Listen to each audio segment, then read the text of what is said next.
l'existence ou non d'éléments de symétrie. Les éléments de symétrie étant le centre, l'axe ou le plan de symétrie.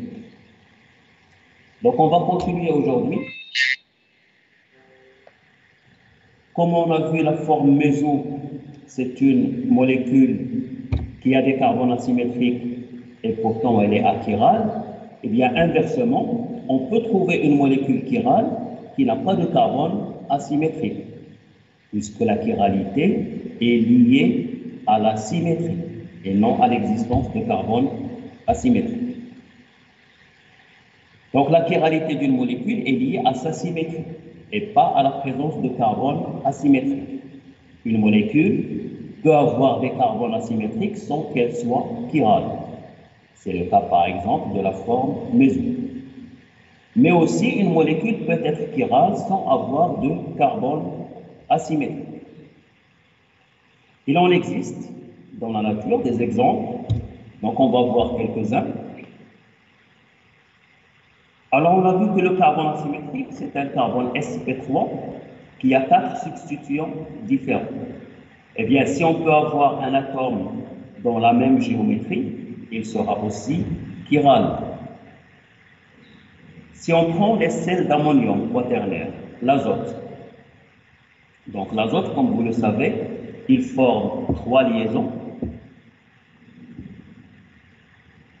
L'azote, il a 3 liaisons et un doublet libre.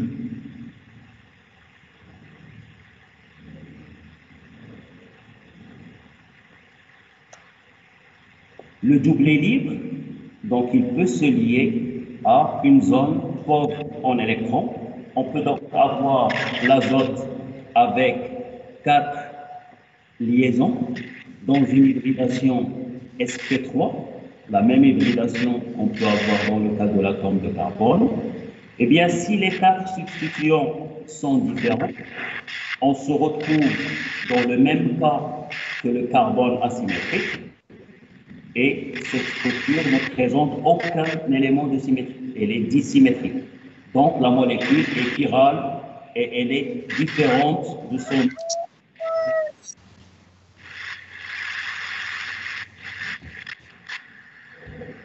Donc les sels d'ammonium quaternaire, donc ici on peut avoir des molécules sans carbone asymétrique, elle n'a pas de carbone asymétrique et pourtant la molécule est chirale.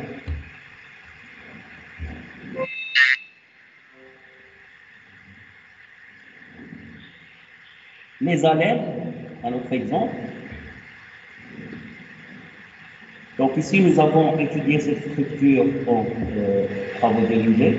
Nous avons fait les orbitales atomiques au niveau de cette molécule. Ici, ça constitue l'alène. Et on a vu que les substituants sur une extrémité, sur un carbone, sont dans un plan perpendiculaire par rapport aux substituants sur l'autre extrémité, sur l'autre carbone. Alors le fait d'avoir ces substituants dans des plans perpendiculaires,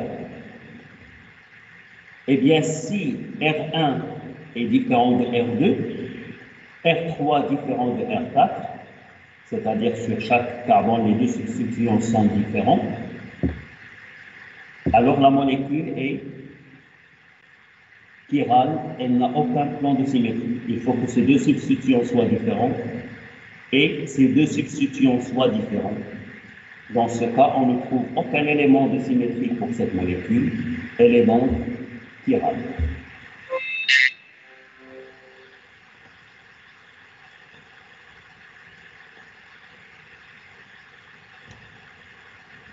Alors, d'une façon différente, mais ça rejoint un petit peu ce qu'on a vu pour l'alène, si on prend les biphényles, donc 2 cycles du benzène qui sont liés par une liaison sigma.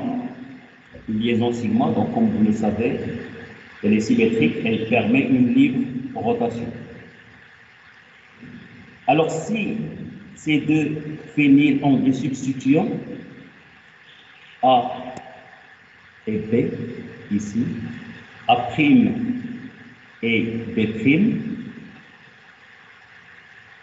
La géométrie de la molécule entraîne un encombrement. Il y a un gène. Vous avez A et A' qui peuvent se retrouver du même côté, qui peuvent se rapprocher, et il y a une impossibilité de rotation totale autour de la liaison qui relie les deux phényls, les deux noyaux aromatiques.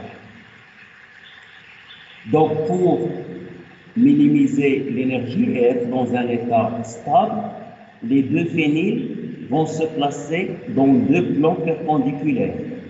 Si le premier est dans le plan ici de la feuille du tableau, l'autre phényl va être dans un plan perpendiculaire. Eh bien, si A est différent de B et A' différent de B', pardon, je reprends la page. Donc, si ici, on reprend avec R1, R2, R3 et R4, les deux phényls présentent un encombrement et ils vont se présenter dans deux plans perpendiculaires. Deux plans perpendiculaires. Ici le plan de la feuille et ici un plan perpendiculaire.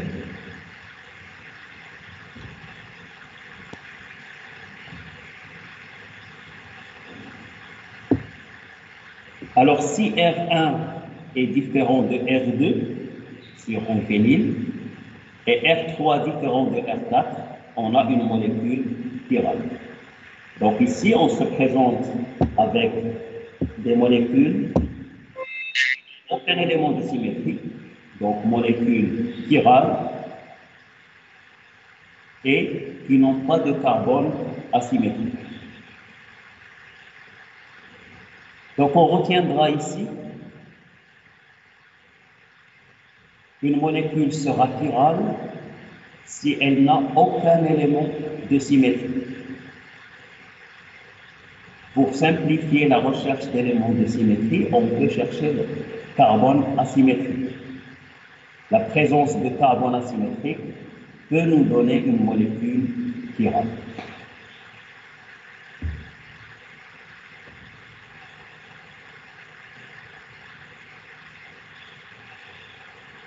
Est-ce que vous avez des questions?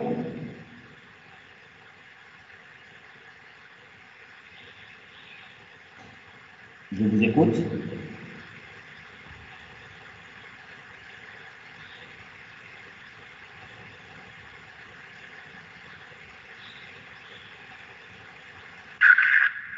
Monsieur, c'est quoi l'encombrement? L'encombrement. D'accord?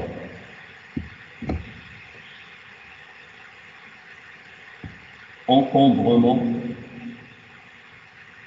stérique. On parle généralement d'encombrement stérique. Alors, il y a l'encombrement quand il y a un gène stérique. Il y a une partie qui bloque une autre partie. Regardez par exemple, si j'ai l'éthane,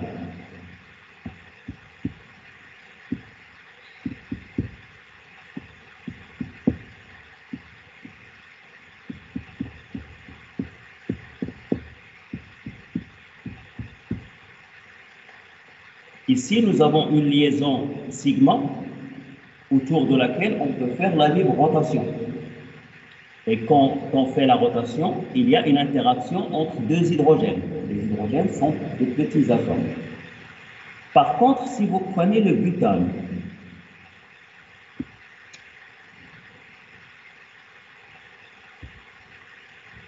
alors dans le butane, vous avez des carbones sp3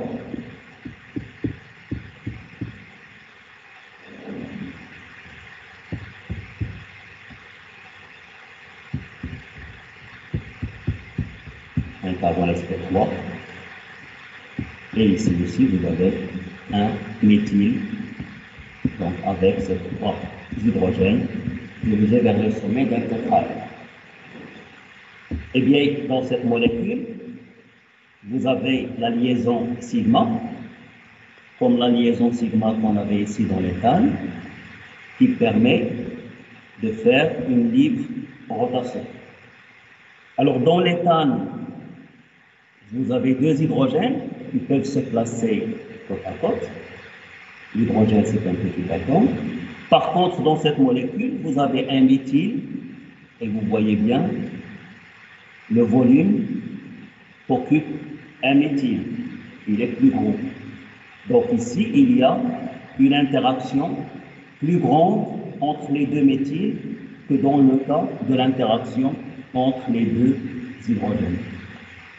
Donc ici, dans le butane, on va dire qu'il y a un gène stérique ou un encombrement stérique.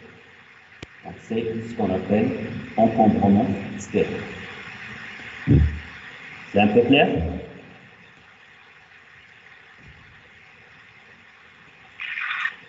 Oui. Bien, on continue.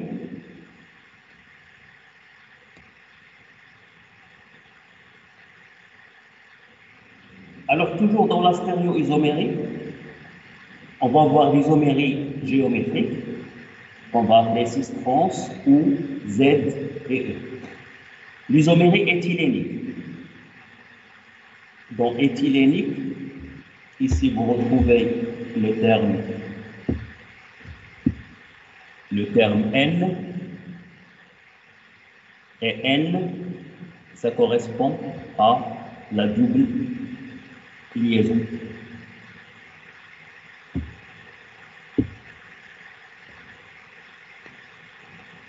Dans la double liaison carbone-carbone, vous avez une liaison pi. La liaison pi, c'est un recouvrement latéral. Un recouvrement latéral, il va empêcher la rotation autour de la liaison. Quand on a une liaison sigma, on peut faire une libre rotation, on obtient des conformations. Mais quand on a une double liaison, la liaison pi, recouvrement latéral, va empêcher la libre rotation.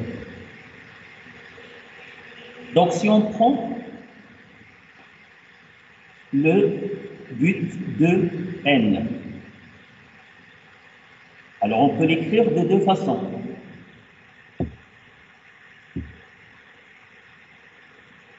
Ici, dans A,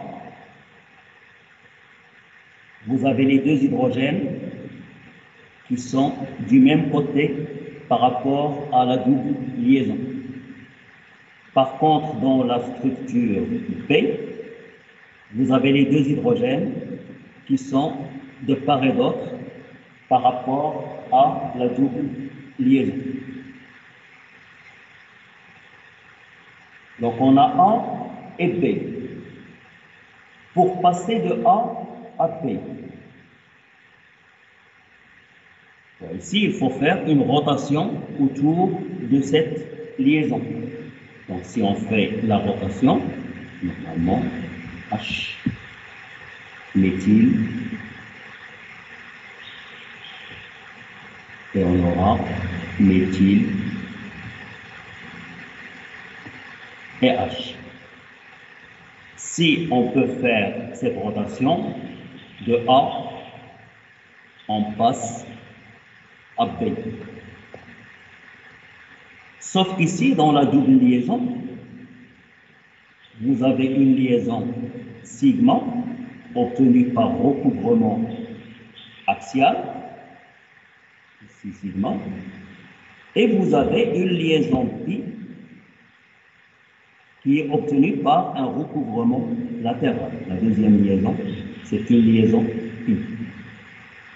On a le recouvrement latéral ici entre les 2 orbitales, un recouvrement en haut et en bas. C'est la liaison pi obtenue par recouvrement latéral. Eh bien, l'existence de cette liaison pi empêche la rotation autour de la liaison. On ne peut pas faire cette rotation, donc on ne peut pas passer de A AB.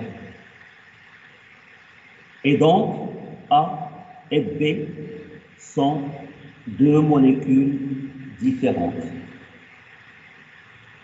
Donc ici, l'existence de la liaison pi empêche la libre rotation autour d'une double liaison.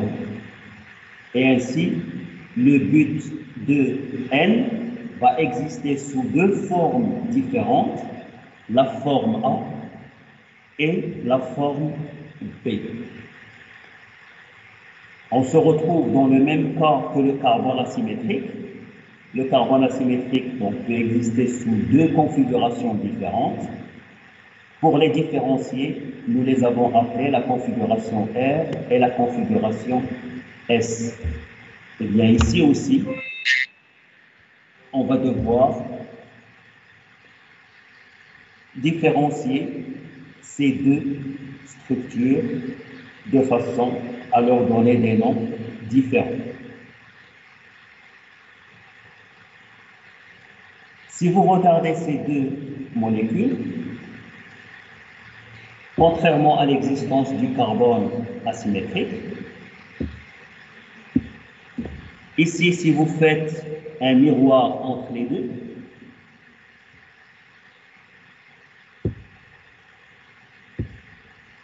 il y a un petit problème avec le stylo.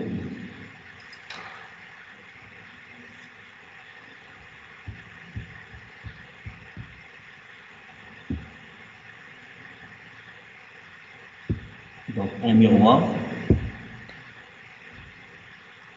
Ici, on observe bien que les deux molécules ne sont pas images. Donc, si je regarde cette partie, elle est identique à cette partie. Mais par contre, ici, j'ai un méthyle, alors qu'ici, j'ai un hydrogène. Pour qu'il soit image, je devais avoir le méthyle. Les deux molécules ne sont pas images dans un miroir. Donc ici, elles ne sont pas images dans un miroir. A et B sont des stéréoisomères. La différence est dans les positions dans l'espace, stéréoisomères. Ces deux stéréoisomères ne sont pas images dans un miroir.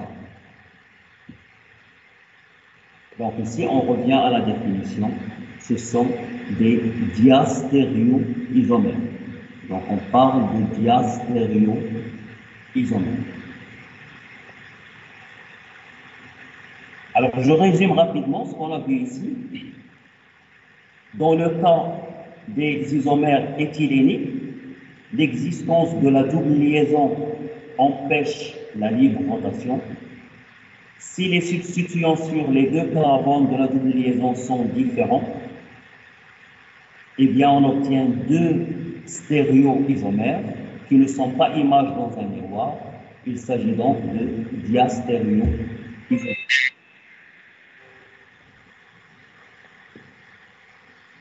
Alors pour les différencier, comme ce qu'on a vu dans le cas du carbone asymétrique, on va utiliser la nomenclature cis et trans. Cis, quand les deux hydrogènes sont du même côté par rapport à la double liaison, c'est le cas de la forme A. Donc dans la forme A, les deux hydrogènes sont du même côté par rapport à la double liaison, c'est le stéréoisomère 6.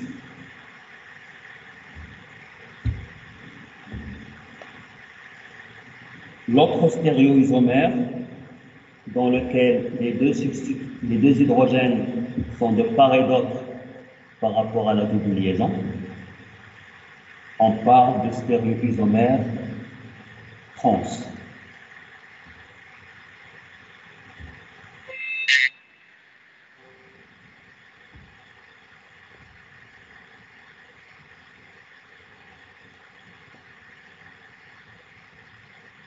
La condition pour avoir les deux stéréoisomères 6 et trans, c'est que sur chaque carbone, les deux substituants soient différents.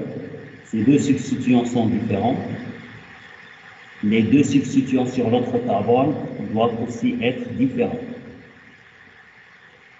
Bien sûr, sur un carbone, on a le même substituant, 2 hydrogènes.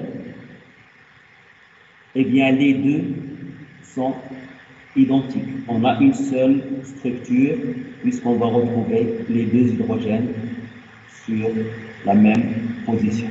Donc, pour avoir cette stéréoisomérie, il faut que chaque carbone de la double liaison porte 2 substituants différents.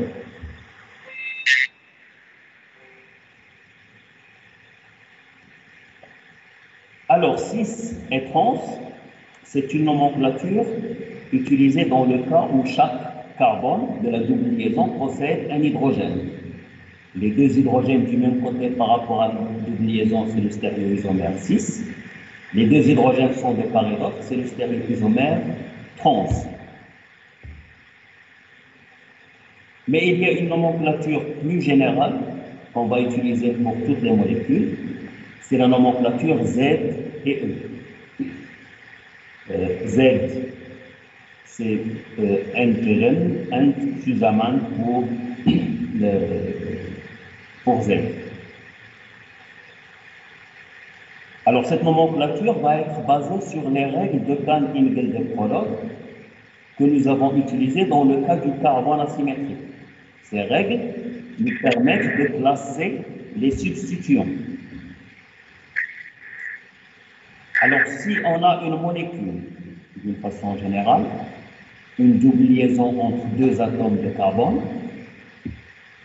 donc vous avez la double liaison entre 2 atomes de carbone, avec A différent de B et alpha différent de bêta.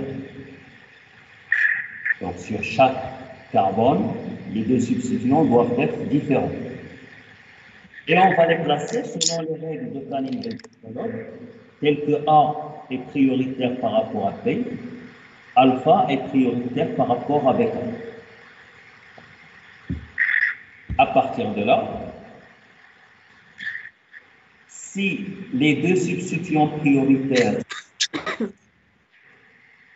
A et alpha sont du même par rapport à la double liaison, du stéréoisomère Z. Par contre, s'ils sont de part et d'autre par rapport à la double liaison, vous avez alpha et A sont de part et d'autre, on parle du stéréoisomère E.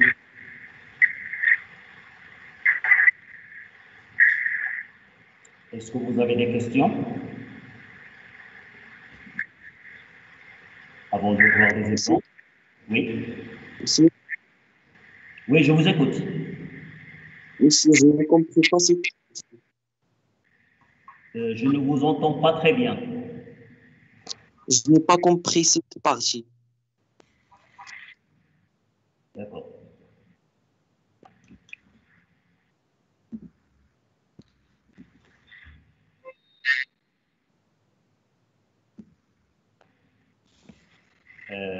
Ce tableau-là, Oui, parti ou depuis le début? non, c'est cette partie, seulement cette partie. Parti ici, d'accord, très bien.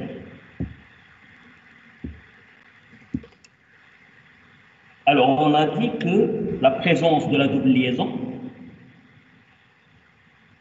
avec 2 substitutions différents sur chacun des atomes de carbone nous donne 2 stéréoisomères. Alors, pour ces stéréoisomères, si on a un hydrogène sur chacun des carbones, hydrogène, on va nommer cette molécule en fonction des positions des hydrogènes. Si les 2 hydrogènes sont de part et d'autre, ici on va l'appeler trans. Si les 2 hydrogènes sont du même côté, on l'appelle Z.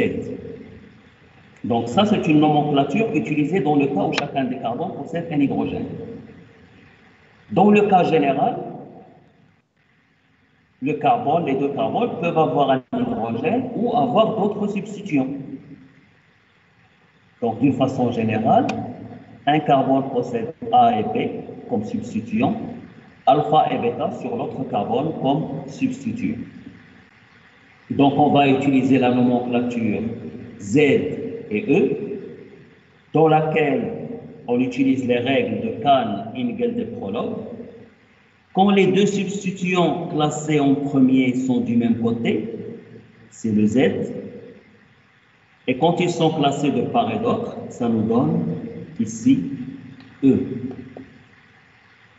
Alors, si par exemple, dans la molécule, on avait des hydrogènes, au lieu de B, c'était un hydrogène, au lieu de bêta, c'est un hydrogène, eh bien, cette structure, elle peut être appelée Z ou 6.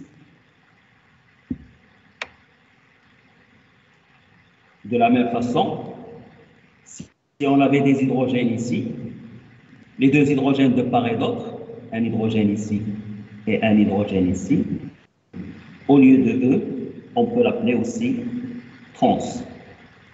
Donc là, vous avez deux nomenclatures, 6 et trans, dans le cas où chacun des carbones possède un hydrogène, 6, les deux hydrogènes du même côté, trans, les deux hydrogènes de part et d'autre. Ou alors on utilise la nomenclature Z et E, on classe les substituants sur chaque carbone. Sur le premier carbone, on va les classer 1 et 2. Sur le deuxième carbone, on va les classer 1 et 2 selon les règles de Kahn et de Prolog. Si les deux substituants classés en premier sont du même côté, c'est le Z. S'ils sont de part et d'autre, c'est le stéréoisomère E. Bon, on va voir des exemples. Donc, ça nous permettra de bien assimiler cette partie. Alors, vous avez cette double liaison dans cette molécule, donc avec un méthyle et un éthyle sur chacun des deux atomes de carbone. Alors, trouvez rapidement sa configuration. Est-ce que ça va être Z ou E?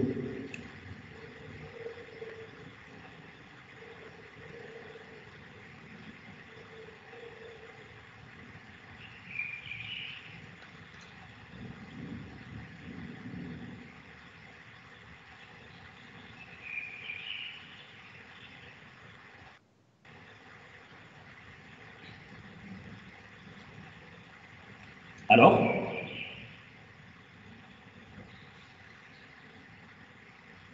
donc,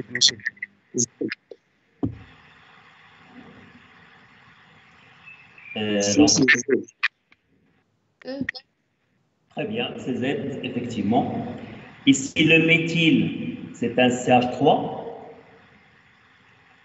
C'est un CH3. Et l'éthyle, c'est un CH2, CH3. Donc ici, nous avons le premier, selon les règles de Kahn et de Prolog, c'est un carbone. Ici aussi, c'est un carbone. On passe au deuxième rang. Ici, on a 3 hydrogènes, alors qu'ici, on a un carbone. Donc, c'est l'éthyle qui est classé en premier.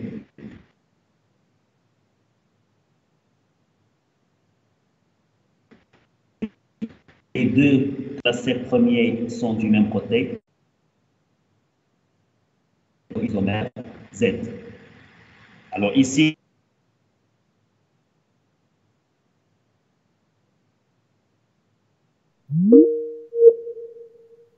on a isomère Z. Pour cette molécule,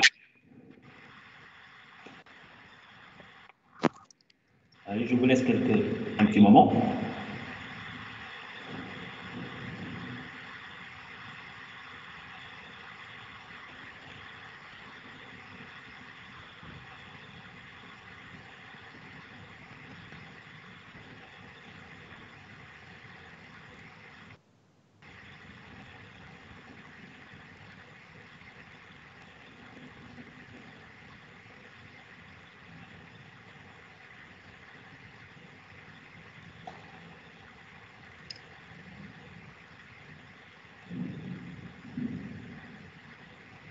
Alors, C'est E. C'est E. d'accord, très bien. Donc ici, vous avez le chlore Z égale à 17, un oxygène Z égale à 8. Donc le chlore est classé premier, ici le deuxième. De l'autre côté, j'ai un carbone Z égale à 6, j'ai un hydrogène Z égale à 1, donc le premier et le deuxième. Les deux substituants classés en premier sont de part et d'autre par rapport à la double liaison. C'est donc le stéréoisomère E.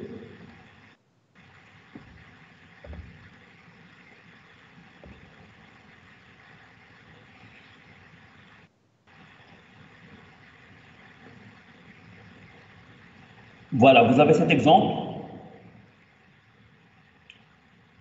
Alors, je vous laisse 3 minutes pour l'élucider.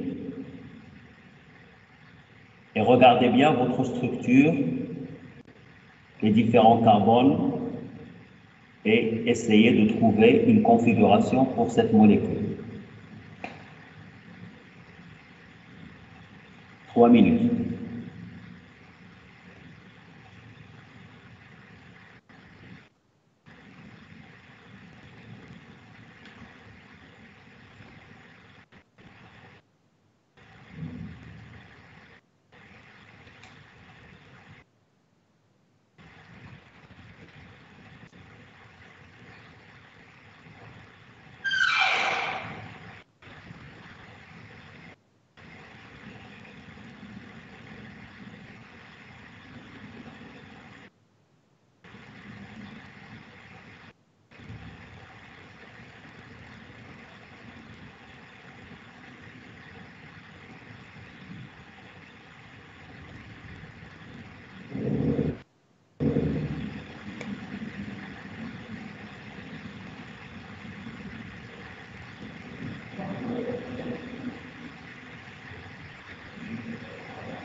Bien, est-ce que vous avez une proposition?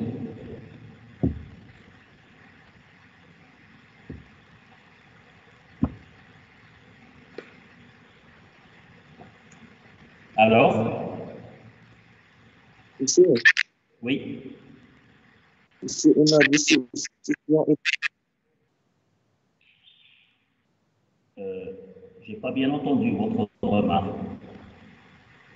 J'ai dit qu'il y a des substituants identiques. De substituants identiques. Oui. Alors, On n'a pas de stéréoisomère ici. ZE. d'accord, très bien. Donc, si on regarde ce substituant, c'est le même que ce substituant. Vous avez un carbone, hydrogène, OH et CH3, un carbone, hydrogène, OH et CH3. Vous êtes d'accord avec ça? Les autres? Oui, monsieur. Oui, monsieur. Monsieur. Très bien. Alors, si vous regardez cette c'est 2 carbones. Ce carbone a 4 substituants différents. C'est donc un carbone asymétrique qu'on note par étoile. Notre carbone est aussi donc asymétrique. Alors un carbone asymétrique, il peut être de configuration R ou de configuration S. Alors quelle est la configuration de ce carbone? Déterminer cette configuration et déterminer la configuration de ce carbone asymétrique. Rapidement, je vous attends, je suis là.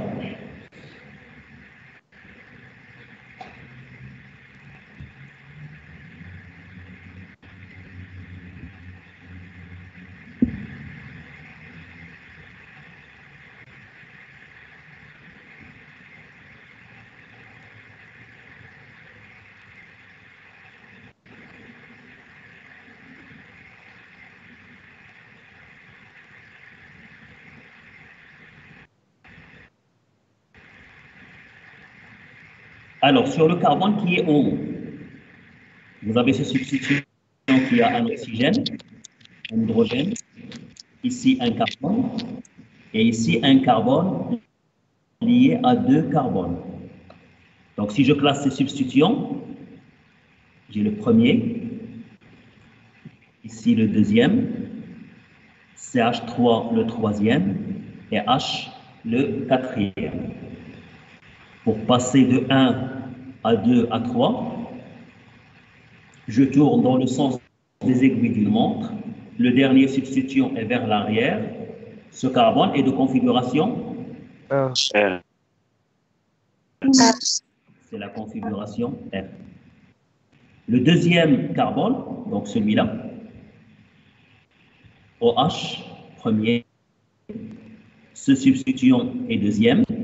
Le CH3 sera le troisième, le quatrième, selon les règles de Canning-Wilder-Prolog. Pour passer de 1 à 2 à 3, je tourne dans le sens inverse des aiguilles d'une montre. Le dernier substituant est vers l'arrière. Donc la configuration de ce carbone asymétrique est S. on a S. Alors ici, dans les règles de Canning-Wilder-Prolog, si on a 2 substituants, les 2 substituants, celui-là et celui-là, qui diffèrent par la configuration absolue, alors la configuration R sera prioritaire par rapport à la configuration S. Donc dans le classement de Canning-Wilder-Prolog, R est prioritaire par rapport à S. Donc ça veut dire en classant ces 2 substituants, R sera classé premier. De la même façon, quand on a Z et E, Z sera prioritaire par rapport à E dans les règles de Canning-Wilder-Prolog. Donc si on a le même cas avec la double liaison, Z sera prioritaire par rapport à E. Ici, pour ces 2 substituants, si on avait la même configuration absolue, si les 2 étaient de configuration R, eh bien ici, on serait dans le cas qu'a dit votre camarade tout au début, que les 2 substituants sont identiques. Ici, les 2 substituants ne sont pas identiques, ils diffèrent par les positions dans l'espace.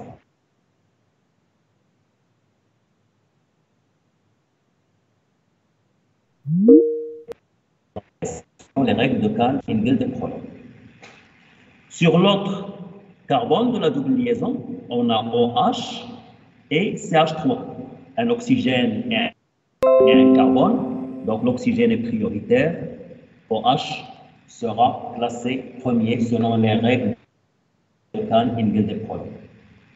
Eh bien ici, les 2 substituants classés premiers sont du même côté par rapport à la double liaison. Et donc, la liaison est de configuration Z.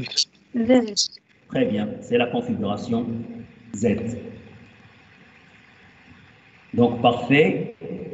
retenez dans cet exemple que dans les règles de Canning-Gilder-Prolog, si on a des carbones asymétriques de configuration absolue différente, R est prioritaire par rapport à S. Et si on a des doubles liaisons, la configuration Z sera prioritaire par rapport à la configuration E.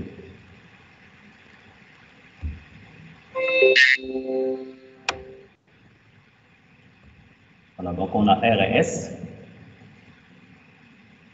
Deux substitutions sont identiques, mais ils diffèrent par la configuration absolue. La configuration R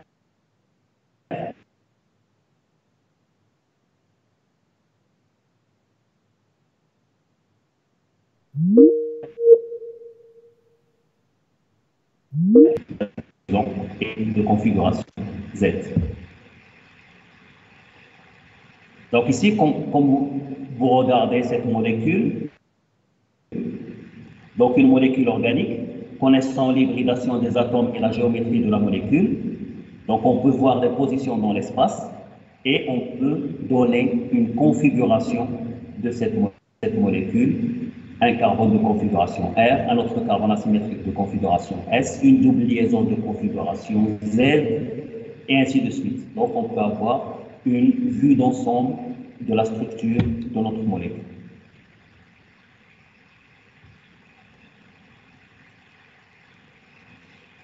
Donc la double liaison entre deux atomes de carbone, dans la double liaison, donc on a la liaison pi qui empêche la libre rotation, eh bien cette double liaison, on ne l'a pas contre deux atomes de carbone, mais on peut l'avoir dans d'autres structures possibles. Donc si vous prenez l'azote, une double liaison entre le carbone et l'azote, donc dans la double liaison, les deux atomes sont hybridés sp2, ici le carbone sp2, l'azote est aussi hybridé sp2. C'est une géométrie triangulaire et comme vous le savez, l'azote possède un doublet libre. Le doublet libre, ce sont deux électrons qu'on va retrouver au niveau d'une orbitale sp2. Les trois orbitales sont dirigées vers le sommet d'un triangle, au niveau de l'azote sp2, mais aussi au niveau de l'atome de carbone qui est ici hybridé sp2. C'est une géométrie triangulaire. Alors ici aussi, on peut avoir la molécule sous deux formes différentes, la forme A et la forme B. Alors ici, on va utiliser la nomenclature Z et E avec le doublet libre sera toujours placé en dernier. Donc ici, ça fait partie des règles de Canning-Gilder-Prolog. Pour classer les substituants, le doublet libre sera placé en dernier. Donc ici, par exemple, dans cette structure, si A est premier, ici, le doublet libre sera classé deuxième, alpha est premier. Donc, par exemple, pour cette structure, on a les deux substituants classés en premier sont du même côté, comme ce qu'on avait dans le cas de l'atome de carbone, c'est le stéréoisomère Z. Par exemple,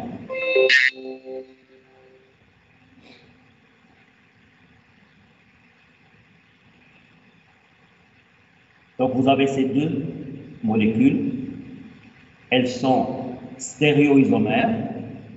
Nous avons une double liaison entre le carbone et l'azote.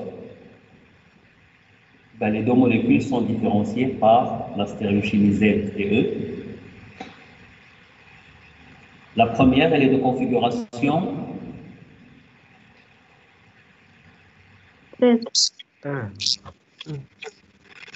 on a le premier, CH3, et ici on a le premier. Les deux placés en premier sont de part et d'autre. Ici c'est le pour la deuxième molécule, les deux substituants classés en premier sont du même côté, c'est le stéréoisomère Z.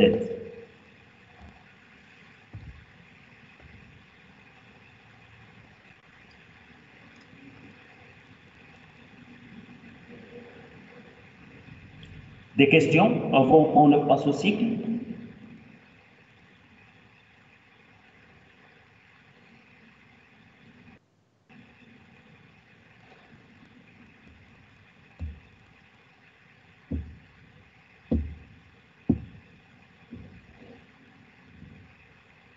Donc, l'existence d'une liaison pi entre deux atomes de carbone, ou un atome de carbone et un atome d'azote, ou deux atomes d'azote, par exemple.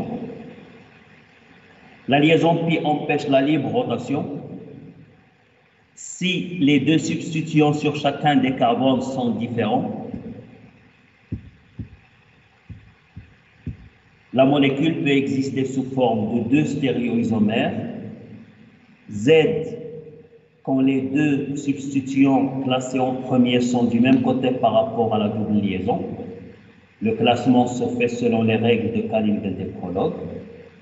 On va l'appeler E quand les deux substituants classés en premier sont de part et d'autre par rapport à la double liaison. Si chacun des carbones contient un hydrogène, les deux hydrogènes du même côté, c'est le 6.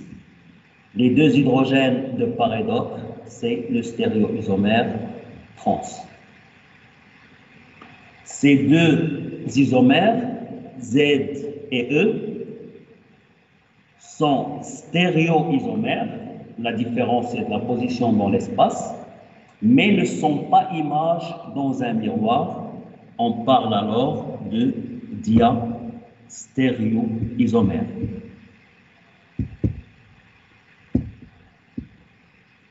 Ce sont deux diastéréoisomères, isomères, non images dans un miroir. Donc ça, c'est au niveau de la double liaison. Ici.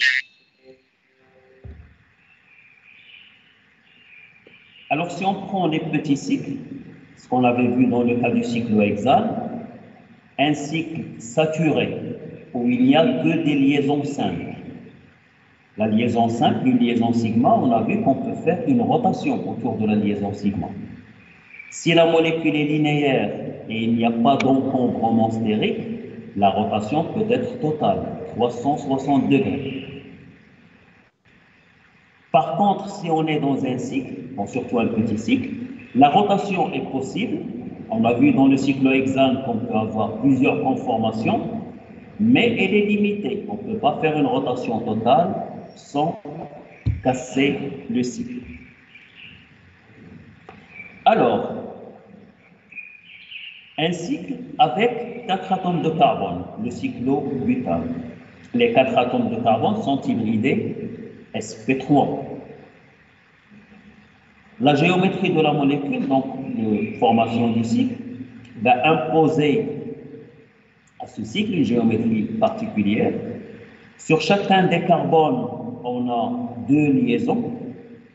Une liaison va être en avant par rapport au cycle et une liaison va être en arrière par rapport au cycle. Ça, sur chacun des atomes de carbone. Ici aussi, on va avoir une liaison vers l'avant et une liaison vers l'arrière, sachant qu'on a des carbones hybridés sp3.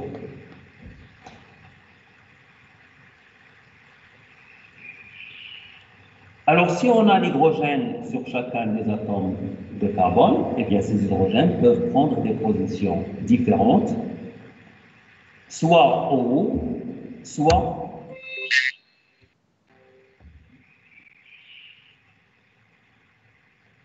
le cyclobutane dit substitué. Exemple, 2 chlores en position 1 et 2. On a 2 possibilités. Sur la première molécule, ici à gauche,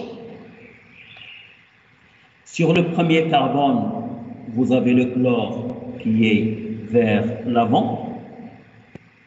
Et sur le deuxième carbone, vous avez le chlore qui est aussi dirigé vers l'avant. Mais on peut avoir une autre structure dans laquelle, sur le premier carbone, le chlore est vers l'avant, mais sur le deuxième carbone, le chlore est vers l'arrière.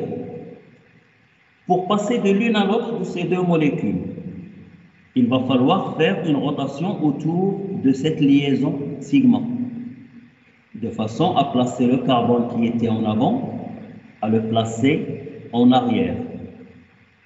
Mais cette liaison est engagée dans un cycle. Le cycle étant fermé, il va bloquer cette rotation. On se retrouve dans le même cas que la double liaison. On a ici des substitutions dans des positions dans l'espace différentes, mais on ne peut pas faire une rotation pour passer d'une molécule à l'autre. Eh bien, on est dans le même cas que la stéréoisomérie de la double liaison. Donc ici, pour cette structure dans laquelle les deux chlores sont du même côté par rapport au cycle, ça nous donne donc les deux hydrogènes du même côté. Vous avez les deux hydrogènes du même côté, les deux vers l'arrière. On a donc le stéréoisomère 6. Le stéréoisomère 6.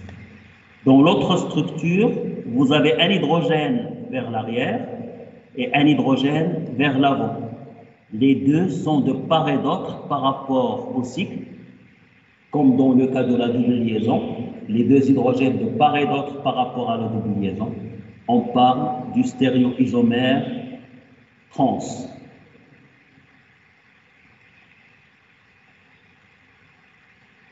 Donc la contrainte géométrique au niveau des petits cycles, ici un cycle à 4 par exemple, empêche la libre rotation.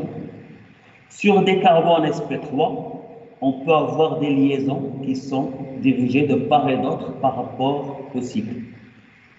En cas de plusieurs substitutions, on peut avoir des stéréoisomères, comme dans le cas de la double liaison, et on va les appeler de la même façon que la double liaison. On peut utiliser la stéréochimie Z et E, ou la stéréochimie 6 et trans. Donc toujours avec les règles de Canning des prologues. On va dire si les deux substituants classés en premier sont du même côté par rapport au cycle, c'est le stéréoisomère Z ou 6. Ou alors, si dans le stéréoisomère, les deux substituants classés en premier sont de part et d'autre par rapport à la double liaison, on va donc parler de stéréoisomère E ou stéréoisomère trans.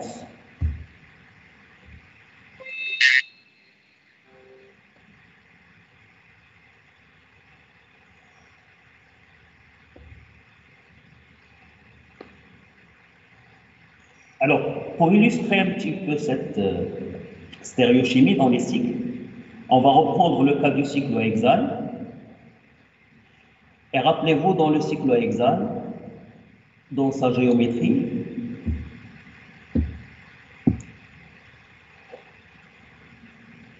dans sa forme chaise, c'est une géométrie très symétrique. Le cyclohexane dans sa forme chaise. Sur chacun des atomes de carbone, nous avons une liaison axiale sur ce carbone, si elle est vers le haut. Sur l'autre carbone, elle est vers le bas, vers le haut, vers le bas, ici vers le haut et vers le bas. Les 6 liaisons axiales sont parallèles et dirigées de part et d'autre par rapport au cycle.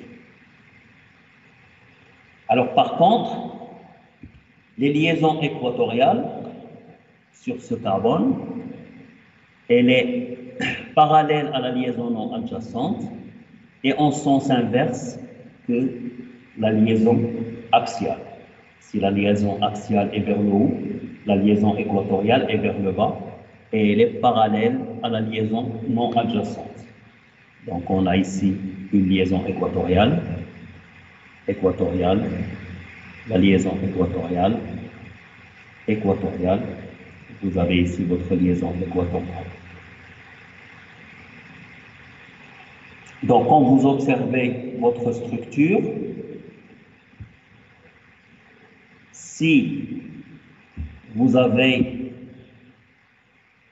des substituants différents, on voit bien entre le carbone 1 par exemple et le carbone 2 que axial et axial sont dirigés de part et d'autre par rapport au cycle. Ici, axial est dirigé vers le haut. Par contre, cette position axiale est dirigée vers le bas.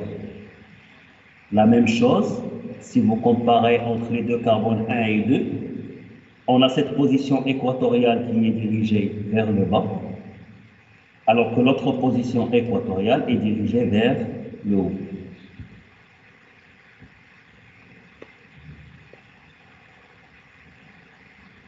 Eh bien, avec cette géométrie dans laquelle on voit des positions qui changent entre axial et équatorial et entre les différents carbones, on peut avoir des stéréoisomères selon les substitutions portées par les atomes de carbone dans le cyclohexane. Si on compare axial et axial entre ces deux positions, ici et ici, bon, on voit que les deux positions axiales sont du même côté, tous les deux en haut. Donc, en fonction des positions que prendront les substituants dans le cyclohexane, on peut avoir des stéréoisomères Z et E ou 6 et trans. Bon, c'est ce qu'on va essayer de voir dans ce paragraphe. Alors, si vous avez le cyclohexane dit substitué en position 1 et 2, par exemple, A est un CH3, A c'est un CH3, et E un hydrogène.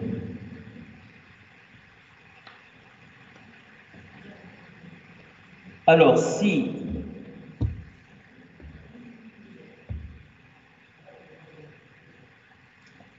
les deux substituants classés en premier sont en position axiale, les deux substituants classés en premier sont en position axiale, ici par exemple CH3 et CH3. Et on est en position 1 et 2. Le carbone 1 et le carbone 2. Position axiale, axiale vers le haut, ici, et l'autre position axiale est dirigée vers le bas.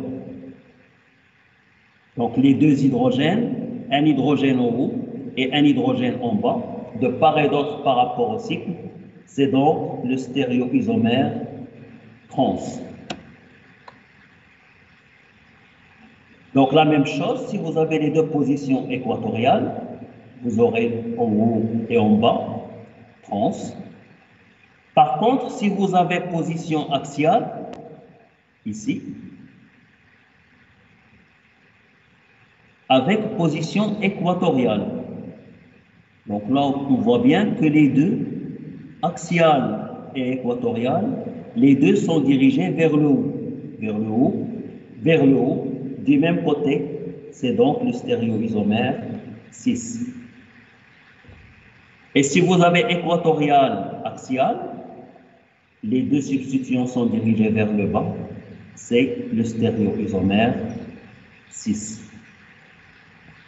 Donc ça nous permet de déterminer la stéréoisomérie au niveau du cyclohexane, s'il est disubstitué, s'il a deux substituants différents, en fonction des positions prises par les hydrogènes ou par les substituants, est-ce que c'est axial ou équatorial.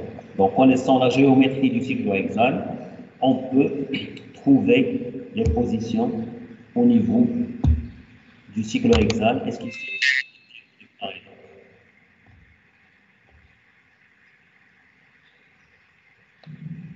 Alors ici, avec les deux méthyles en position axiale, ils sont de part et d'autre par rapport à la double liaison. Donc ici, c'est le stéréoisomère trans. La molécule, c'est le cyclohexane comme chaîne principale. Il y a deux méthyles qui se trouvent en position 1 et 2. Et ces deux méthyles, position axiale, haut et bas, c'est le stéréoisomère trans. Donc on va l'appeler le trans 1,2-diméthyl cyclohexane.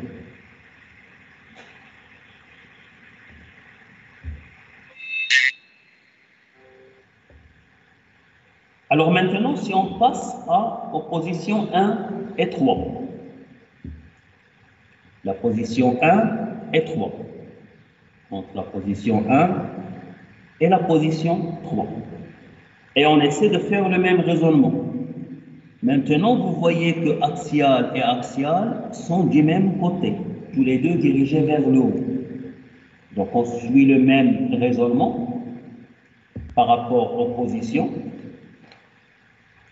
Axial et axial, les deux sont du même sens, du même côté.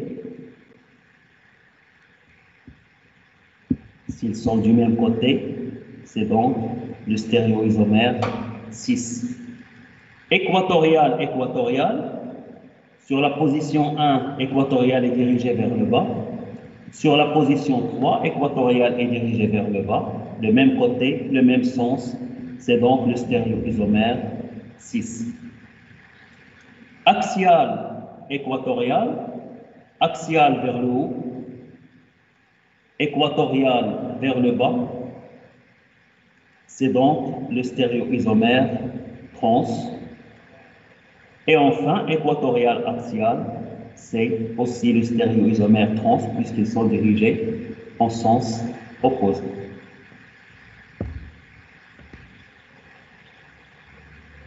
Alors ici, vous avez le cyclohexane avec deux méthyles en position équatoriale, 1 et 3.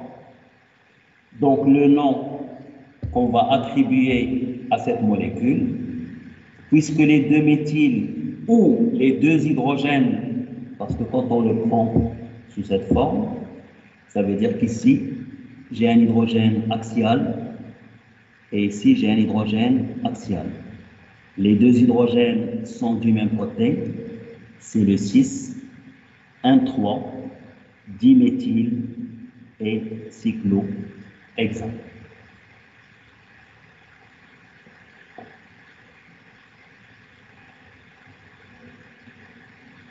C'est clair?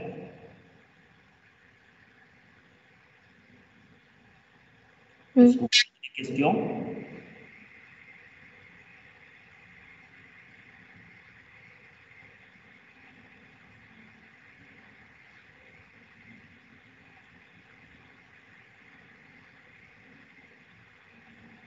C'est bon? Oui, monsieur. Très bien.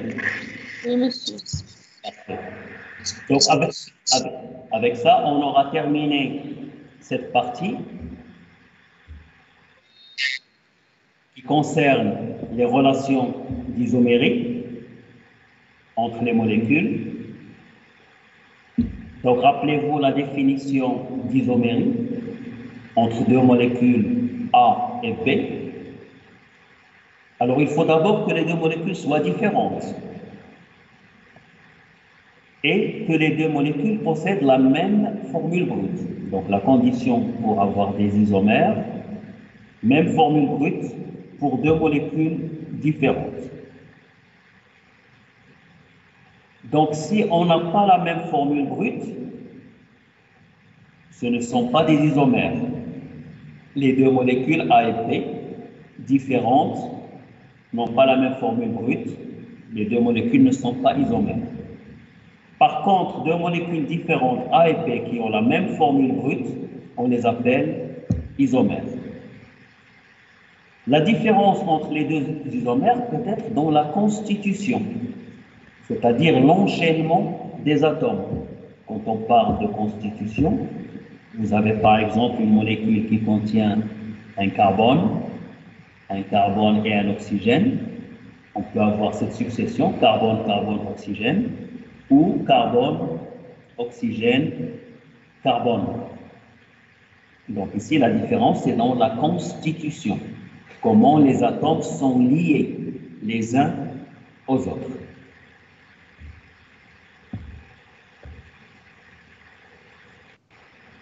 S'ils n'ont pas la même constitution, on va parler d'isomérie plane.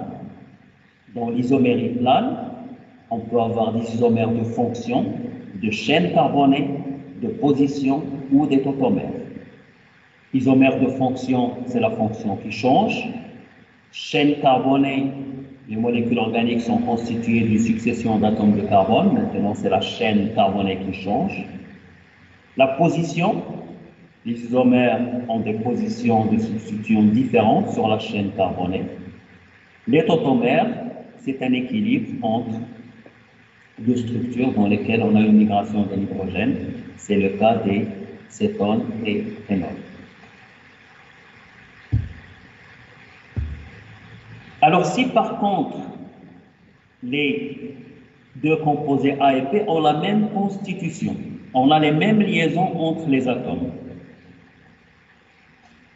ils peuvent différer par une rotation autour de la liaison sigma. Si c'est une rotation autour de la liaison sigma, on parle de conformère. S'il ne s'agit pas d'une rotation autour de la liaison sigma, mais de positions dans l'espace différentes, on parle de stéréoisomères. Et dans les stéréoisomères, A et B peuvent être images dans un miroir ou non. Si A et B sont images dans un miroir, on va les appeler énantiomères. L'existence de carbone asymétrique. Sinon, on parle de diastéréoisomères. Donc, les relations d'isomérie qu'on peut avoir entre deux molécules, A et B, différentes et de même formule brute. On peut avoir l'isomérie plane, fonction, chaîne, position, tautomère. On peut avoir, si on a la même constitution, des conformères ou des énantiomères ou des diastéréoisomères. Donc ici, ça vous permet de voir la relation d'isomérie entre les différentes molécules différentes et qui ont la même formule brute. Ici, Oui? je n'ai pas compris entre les mêmes constitutions. Votre micro apparemment ne marche pas très bien. J'ai pas bien entendu. Si vous pouvez répéter, s'il vous plaît. J'ai dit, je n'ai pas compris la même constitution. Constitution. Oui. Alors, constitution, comment il est constitué?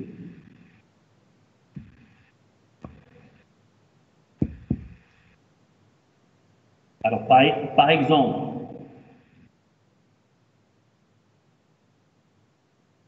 sur une molécule qui contient un carbone et un oxygène.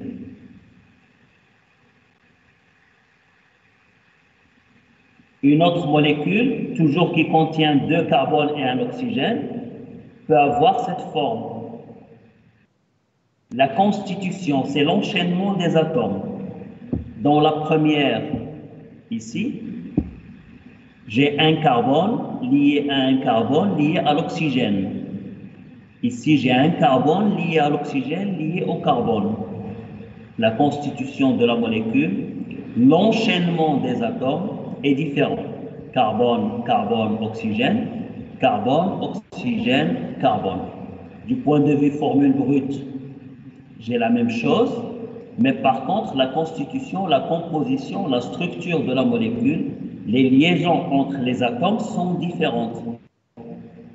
Ici, j'ai l'oxygène qui est lié à un carbone, alors qu'ici, l'oxygène, il est lié à 2 atomes de carbone. Donc, c'est ça la constitution. Ça va nous donner, si on a des liaisons différentes dans la molécule, ça nous donne l'isomérie plane.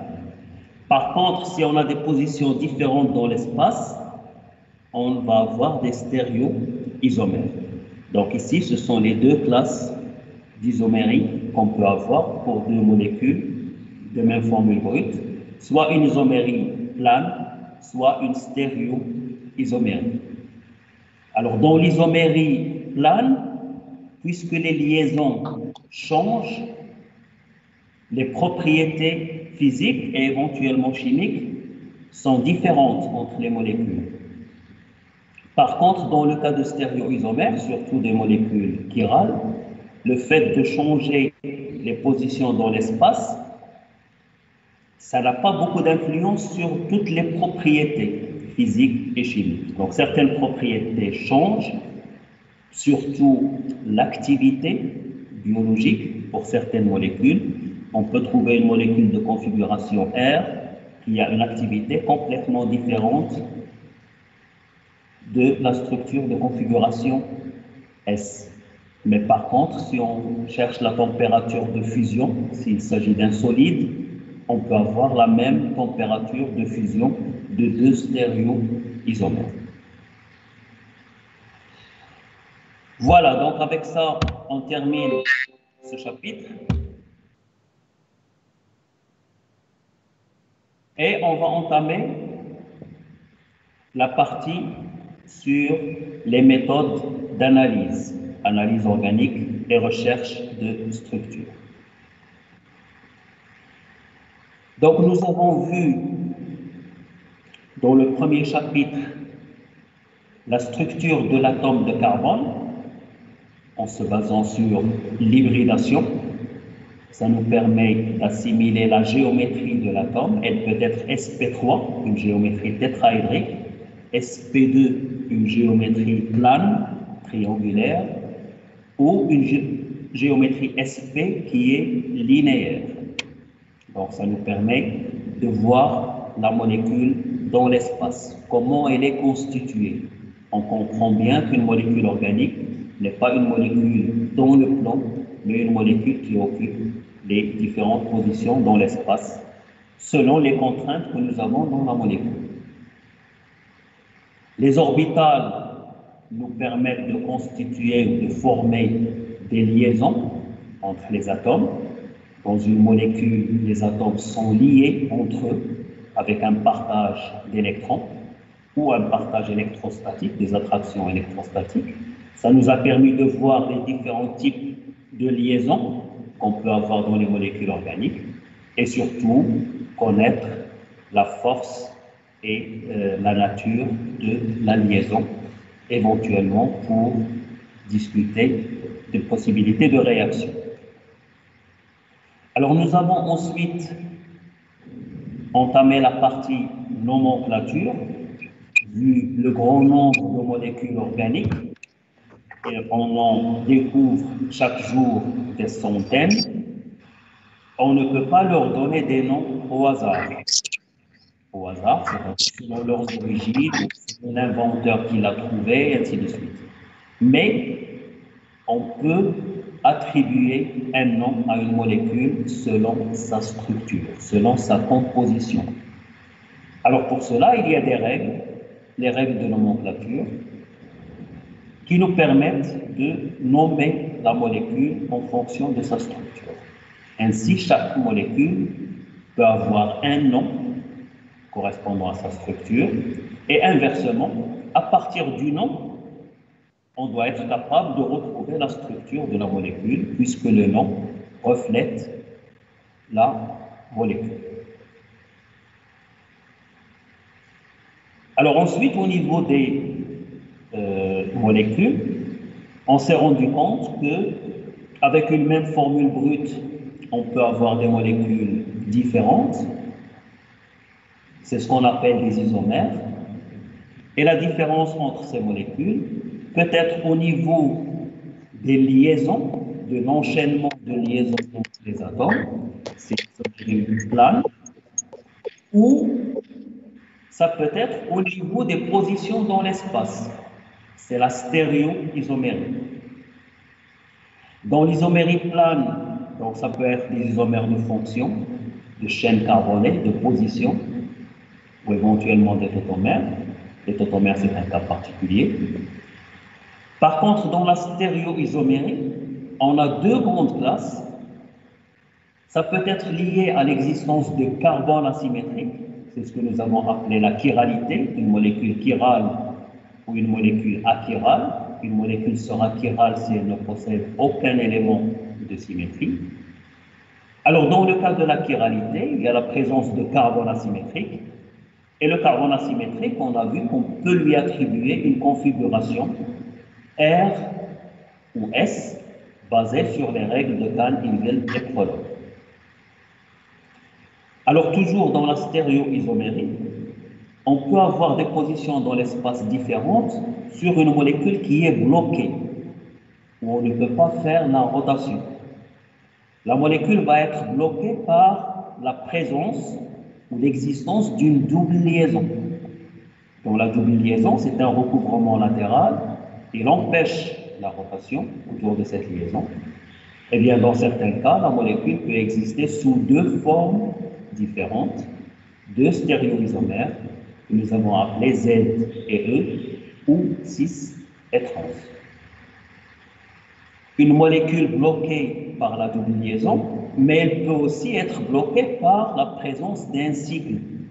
Un cycle fermé, il y a des liaisons sigma, on peut avoir une rotation, mais la rotation n'est pas totale, elle va être bloquée. On se retrouve aussi dans le même cas, on peut avoir des stéréoisomères dans lesquels des substitutions sont de part et d'autre par rapport au cycle, et on peut avoir des stéréoisomères de type Z et E, ou cis et trans. Alors dans ce chapitre, les molécules, comme vous le savez, sont constituées d'atomes. Les atomes sont infinitésimales, on ne les voit pas à l'œil nu, et pourtant on a pris l'habitude de construire une molécule. Le méthane, par exemple, on va écrire un carbone lié à 4 hydrogènes. Mais on ne voit pas le carbone, on ne voit pas les hydrogènes. Comment on retrouve les structures des molécules organiques? Eh bien, tout simplement, en se basant sur leurs propriétés physiques et les propriétés chimiques. Il y a des instruments de mesure qui peuvent déterminer la composition d'une molécule, la géométrie d'une molécule et tout ce qui concerne les propriétés de cette molécule. C'est ce qu'on appelle les méthodes d'analyse. Alors ces méthodes d'analyse nous permettent de trouver, de deviner, de retrouver la structure d'une molécule qu'on ne voit pas à l'œil nu. Alors dans ce chapitre, on va essayer de discuter un petit peu les différentes méthodes d'analyse sans trop rentrer dans les détails. Alors ce que je souhaiterais à partir au niveau de cette partie, c'est que vous ayez une vue d'ensemble sur les méthodes couramment utilisées par un chimiste organicien qui travaille dans un laboratoire pour déterminer la structure d'une molécule qu'il vient de synthétiser ou qu'il vient d'extraire. Ça peut être une structure nouvelle, inconnue, ou alors confirmer la structure d'une molécule qu'il était en train de déterminer.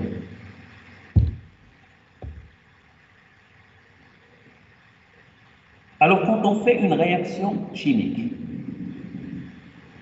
avec des molécules organiques, donc généralement on l'appelle une synthèse.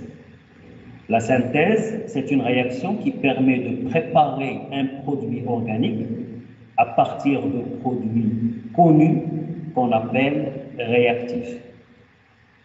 Alors, si on prend la réaction devant nous ici, donc on a l'habitude d'écrire A plus B, deux composés, qu'on va mélanger dans des conditions opératoires pour nous donner les produits C et D.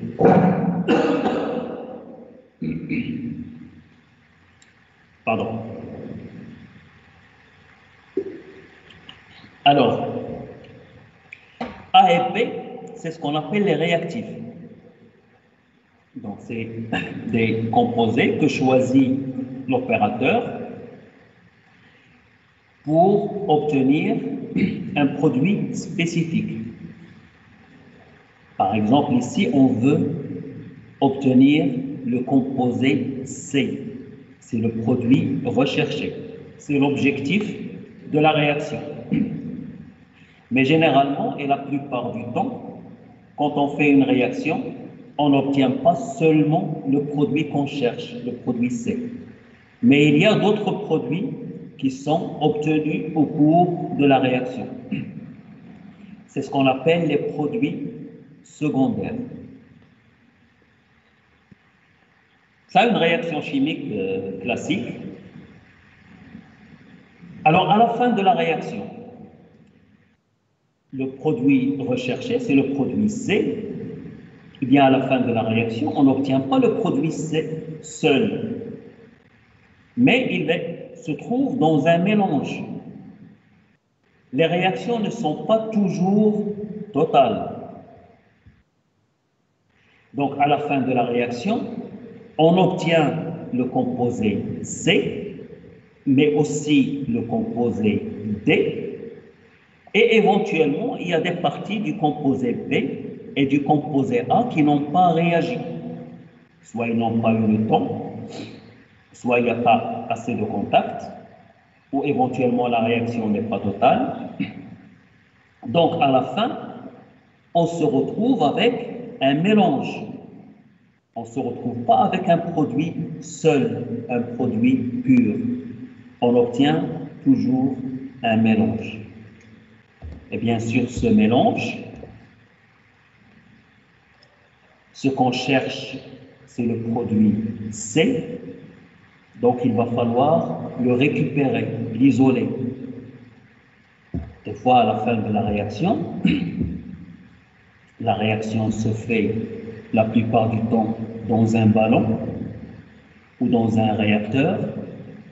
À la fin de la réaction, on peut éventuellement obtenir une solution liquide dans laquelle vous avez les différents composés. Ce qui reste de A et de B, le produit C obtenu et le produit D qui est le produit secondaire.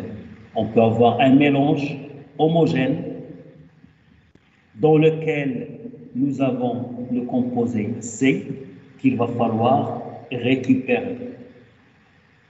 Alors, on le récupère par ce qu'on appelle des méthodes ou des techniques de séparation qui nous permettent de séparer C de D, de A et de B.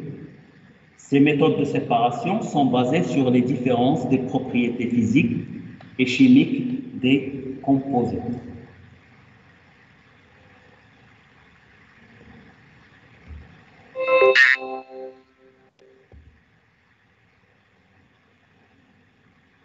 Alors ensuite, une fois qu'on a séparé le composé C, des fois il n'est pas pur. Pour faire des analyses et déterminer sa structure, le composé doit être pur. Il ne doit pas contenir de traces d'autres composés. Donc là, on utilise des techniques de purification, donc ce qui permet d'avoir le composé C dans son état pur, de façon à pouvoir faire les analyses qu'il faut. Alors maintenant, le produit C, au cours d'une réaction chimique, quand on part à partir des réactifs A et B. Il y a deux hypothèses. Entre A et B, on connaît le type de réaction qui va se produire. en fonction du mélange réactionnel, des conditions opératoires. Donc, on a une idée de la nature du produit recherché, c'est-à-dire C. L'autre cas de figure, c'est qu'entre A et B, on ne connaît pas le type de réaction qui va se produire. On a des idées sur quel type de réaction, mais on n'est pas sûr de la structure du produit C. Il va falloir donc chercher à identifier le composé C, c'est-à-dire l'analyser. On va faire des analyses chimiques. Les analyses nous permettent de identifier le composé C, soit le confirmer si la réaction, si l'objet de la réaction est connu, ou éventuellement l'identifier si le produit C est inconnu. Donc, par ces méthodes d'analyse, on peut déterminer la formule brute. Quand on parle de formule brute, c'est-à-dire quel type d'atomes, est-ce qu'on a des carbones, des oxygènes, des hydrogènes, est-ce qu'il y a des azotes, des halogènes, le chlore, le brome, donc tout ça on peut le déterminer. Mais aussi la quantité de chacun des atomes, combien il y a de carbone. Quand on écrit le benzène, C6H6 en formule brute, ça veut dire que la molécule contient 6 atomes de carbone pour 6 atomes d'hydrogène. Donc ça, par des méthodes d'analyse, on peut déterminer la formule brute. Mais la formule brute n'est pas suffisante pour apprécier la molécule. Il faut déterminer sa géométrie. Quelles sont les liaisons entre les atomes? Est-ce qu'on a de doubles liaisons? Est-ce qu'on a des cycles? Quelle est la structure de la molécule? Quelle fonction elle possède? Est-ce qu'on a la fonction alcool ou est-ce qu'on a une fonction acide? Différentes techniques d'analyse nous permettent d'avoir des informations sur notre composé C. Alors ces méthodes vont être basées sur les propriétés de molécules. Ça peut être les propriétés physiques et ou les propriétés chimiques.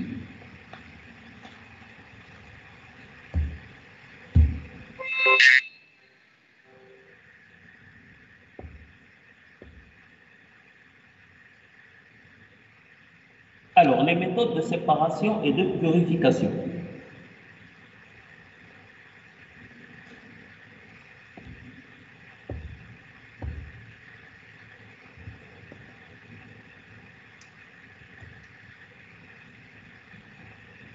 Elle va être basée sur la différence des propriétés physiques.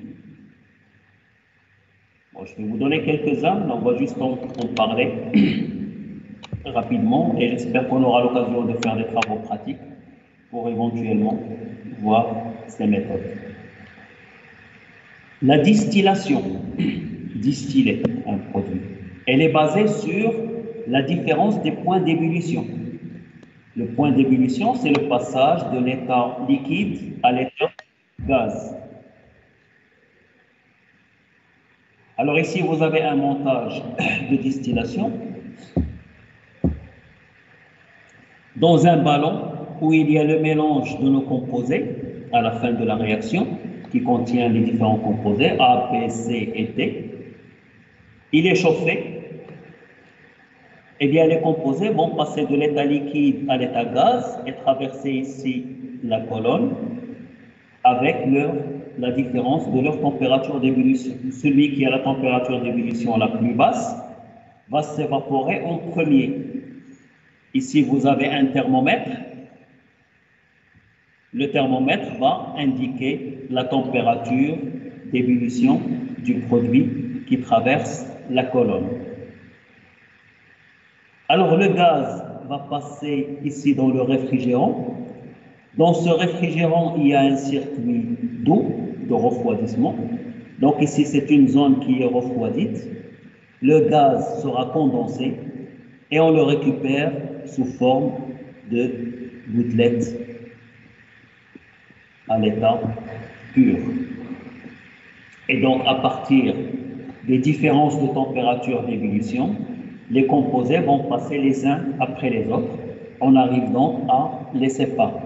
Donc ça, c'est la technique de distillation.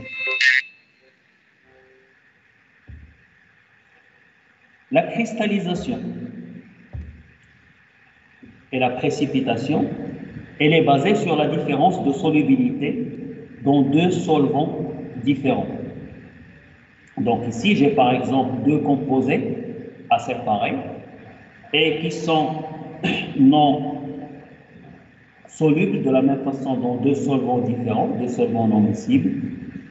On arrive donc à les séparer de façon que chacun va passer dans un solvant et on aura donc la séparation des deux supports. L'extraction, donc là aussi c'est basé sur la différence de solubilité dans deux solvants non miscibles, un solvant organique et un solvant aqueux, ils ne se mélangent pas et ils permettent de séparer les deux substituts. Ou alors la chromatographie. La chromatographie est basée sur la différence de partage des composés entre une phase fixe et une phase mobile. Dans la chromatographie, il s'agit de séparer les composés, ici par exemple dans ce schéma. Vous avez les deux composés mélangés, A et B, par exemple un noir et un blanc, et on les fait traverser une colonne. La colonne contient ici une phase fixe et qui va être traversée par une phase mobile, un liquide par exemple.